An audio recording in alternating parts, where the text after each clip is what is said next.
Fala pessoal, tudo bem? Sejam todos bem-vindos a mais um editorial aqui do nosso canal. Sempre um prazer estar aqui com vocês. A gente vai começar nesse vídeo ainda fazendo o acompanhamento da CPI dos atos do dia 8 de janeiro.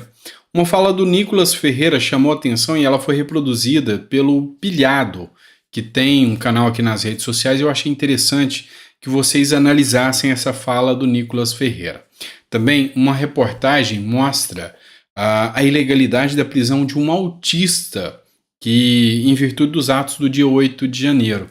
E a Revista Oeste faz um apelo em relação a esse fato absurdo e a gente vai discutir um pouquinho sobre isso. Então seja muito bem-vindo, é sempre um prazer ter você aqui no nosso editorial. Se você puder, inscreva-se no canal, curta, compartilhe.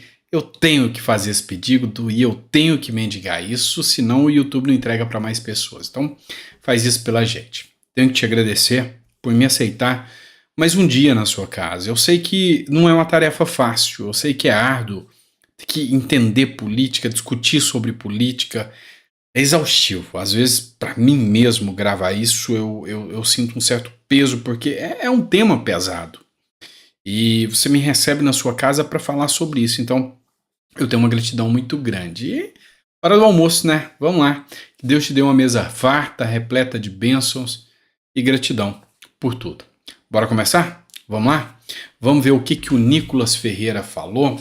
Para quem não conhece, o Thiago Asmar é mais conhecido aqui no YouTube como Pilhado. E ele é comentarista da Jovem Pan, faz um trabalho excepcional, eu gosto do trabalho dele, gosto de acompanhar os pontos de vista dele, e aqui ele fez uma postagem da fala do Nicolas Ferreira. Escreveu o seguinte: Nicolas Ferreira falando as verdades que todo brasileiro honesto e trabalhador queria falar nesse momento trágico que vive o Brasil. E para você que não acompanhou essa fala do Nicolas, eu aconselho você a acompanhar, não tem nem um minuto, mas você vai gostar. Cid, o senhor é um preso político, e eu te explico por quê. Se o seu nome fosse Ana Carolina Jatobá, que jogou uma criança de 5 anos do prédio, Isabela Nardoni, o senhor estaria solto. Se o seu nome fosse Elise Matsunaga, que matou, esquartejou seu marido, o senhor também estaria solto. Se o seu nome fosse André do Rap, que é um traficante internacional, o senhor também estaria solto. Se seu nome fosse Sérgio Cabral, condenado a 400 anos de propina e corrupção, o senhor também estaria solto. Se o seu nome fosse Luiz Inácio Lula da Silva, condenado por corrupção passiva e lavagem de dinheiro, o senhor estaria solto. Até, Coronel Cid, o senhor... A gente sabe que, para alguns, eles vão acusar que isso aqui é um discurso populista da galera, jogar para a galera, e vão tentar desqualificar a fala do Nicolas Ferreira. Só que a gente tem que ir um pouco mais além, a gente tem que fazer uma análise um pouco mais minuciosa disso. Representa uma certa indignação com a impunidade. Sim, a impunidade, isso que vigora no nosso país de forma assertiva. E é isso. Você sabe muito bem que situações das mais escabrosas acontecem e políticos, e criminosos, e assassinos, e abusadores ficam impunes, aguardam processo em liberdade. E o Nicolas Ferreira utilizou esse caso aqui para falar do Mauro Cid, uma vez que a própria procuradora da República falou que ele está preso injustamente. Eu tinha dito para vocês, segundo o Código Penal, se uma pessoa está presa, o Ministério Público tem um prazo de 5 dias para apresentar a denúncia. Se a pessoa está solta, livre, é 15 dias.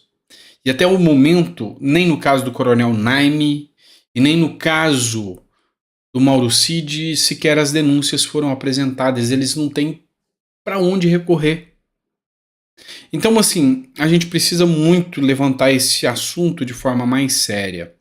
Até onde pode o Estado democrático de direito, com o devido processo legal, estar sendo utilizado contra determinadas pessoas, não pelo que efetivamente se cometeu, mas por quem é essa pessoa.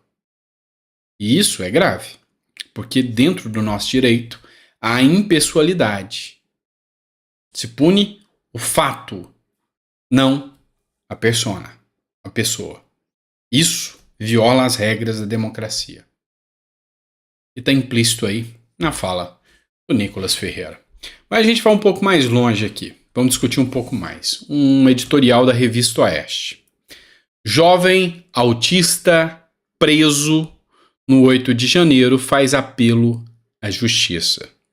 Pois é esse nível da gravidade que a gente fala sobre essas prisões que aconteceram em Brasília.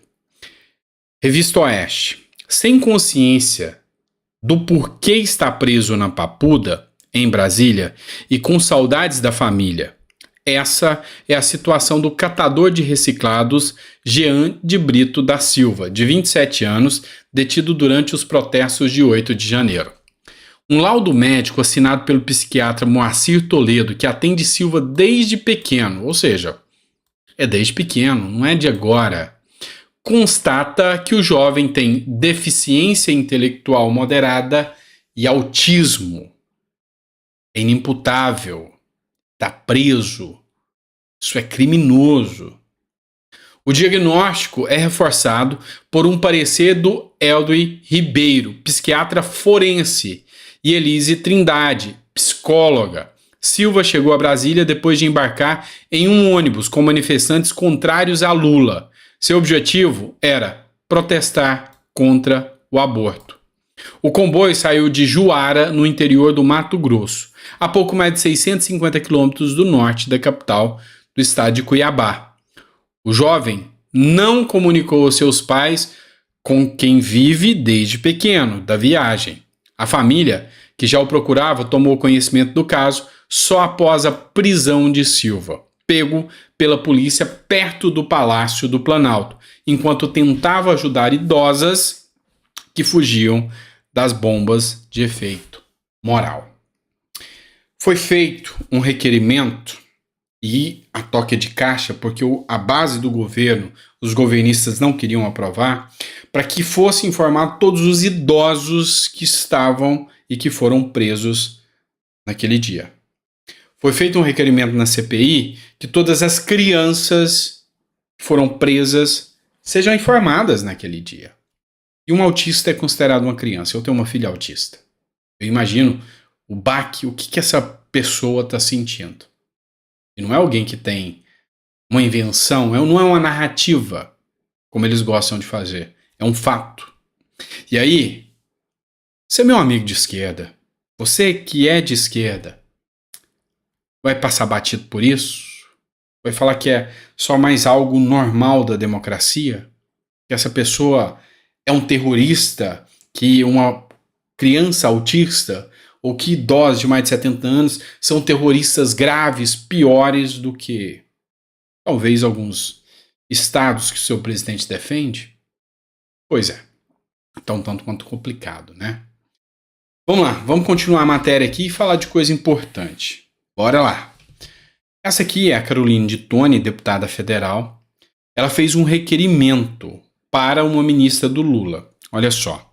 Requerimento de informação da Carolina de Toni, deputada federal, à ministra Guajajara, acerca do acordo com a Alemanha sobre terras indígenas brasileiras. E ficou sem resposta. Algo a esconder, ministra? Ou seja, ela faz um questionamento aqui.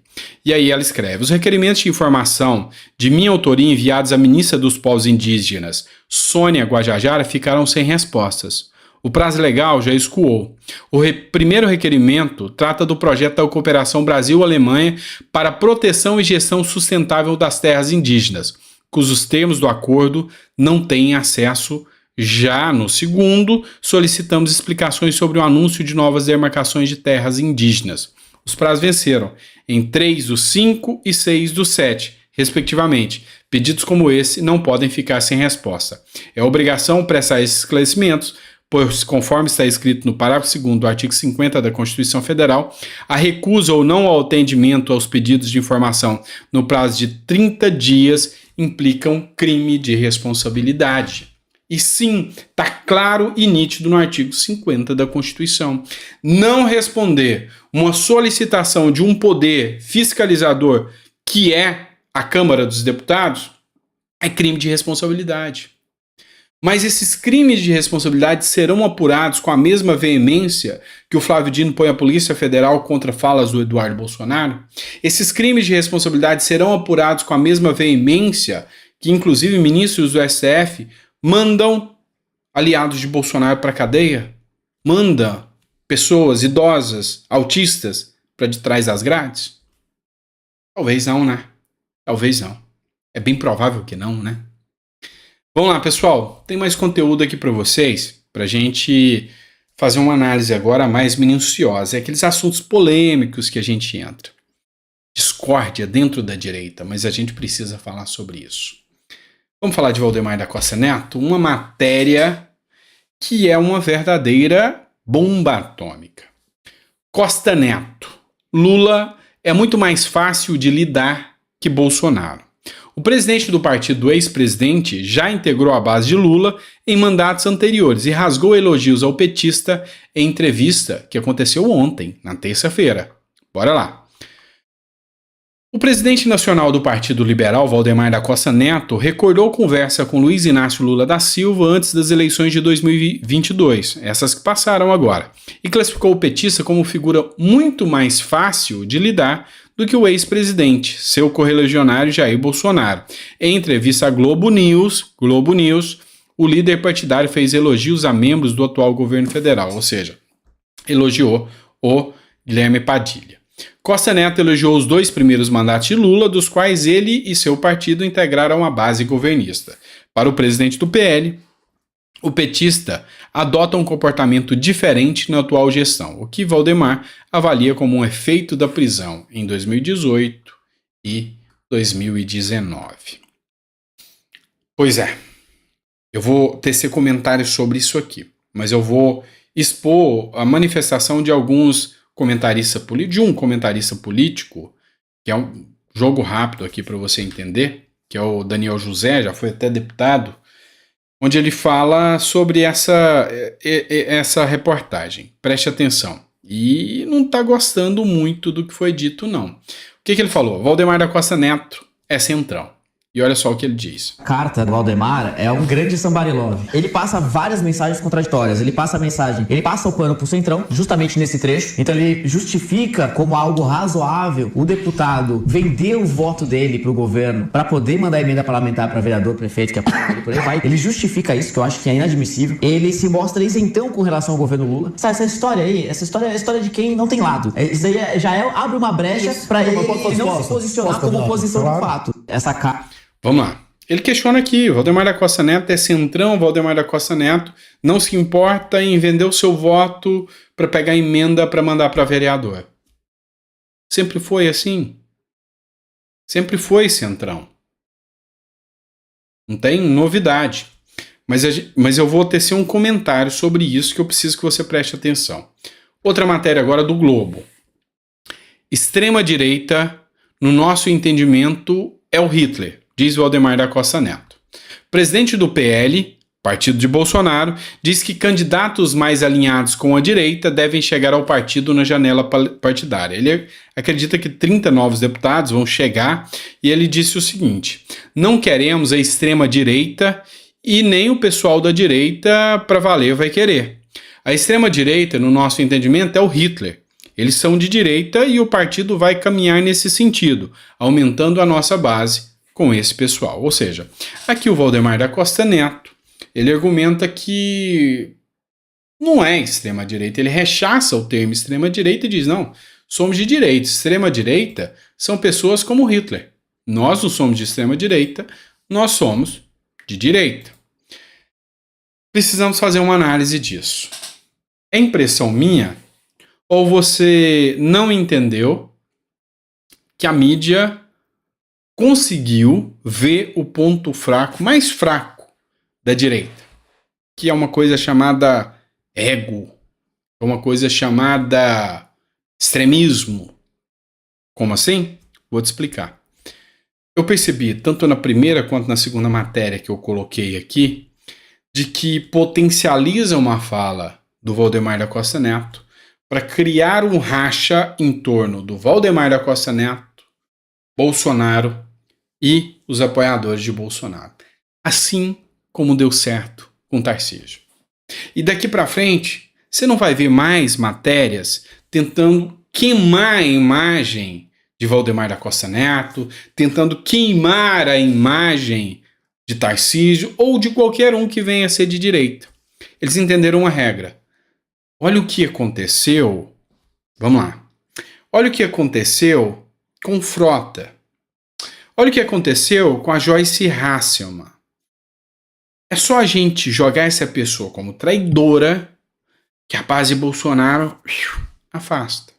Então, a estratégia de atacar não resolveu. A gente atacou, Tarcísio se tornou governador, Zema está governador, a gente atacou, não deu certo.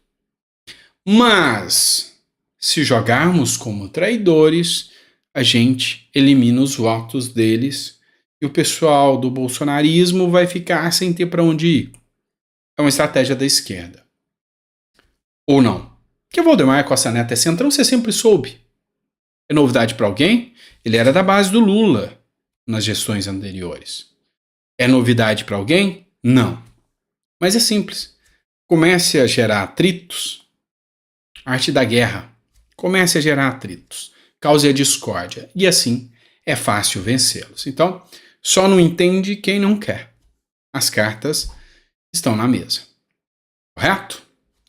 É isso, pessoal. Espero que vocês tenham gostado do nosso editorial. É sempre um prazer estar aqui com vocês, trazer mais conteúdo, falar um pouco mais sobre as nossas pautas aqui.